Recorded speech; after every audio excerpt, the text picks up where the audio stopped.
美女100億点満点岡田将生、マフラー姿の爆イケインスタライブ予告に、ため息が出るほど美しいですの声。俳優の岡田将生、34が27日までにグラムを更新。自身が表紙を飾った雑誌、スパ1月号、集英社の撮影オフショットを公開した。この日、岡田はスパの時の今年中ライブなんてものができたりするのか、日々考えてる次第でございますが、果たして、と綴り、スタジオでの撮影風景を披露。長身に映えるダークグリーンのロングコートに、キャメルイヤーマフラーというコーデの岡田。控えめに言ってもかっこよすぎる。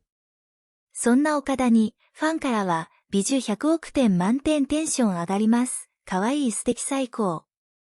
多すぎて息が止まりそうでした。今から楽しみにしています。1枚目の笑顔癒されました。かっこよすぎて五光が差してます。無理ない範囲でお願いします。イケメンすぎ。最高に美女が良すぎてモフモフマフラー素敵。可愛さが上限超えてんだわ。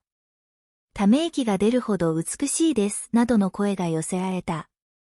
少し前の投稿では、高畑充希、31とダブル主演を務めるドラマ、1122いい夫婦について報告した岡田。2024年の初夏にプライで配信されるとのこと。少し変わった形の夫婦を演じるこのドラマ。同世代の人々に共感をな内容にとっている。インスタライブも含め、ファンにとっては待ち遠しいイベントがいっぱいだ。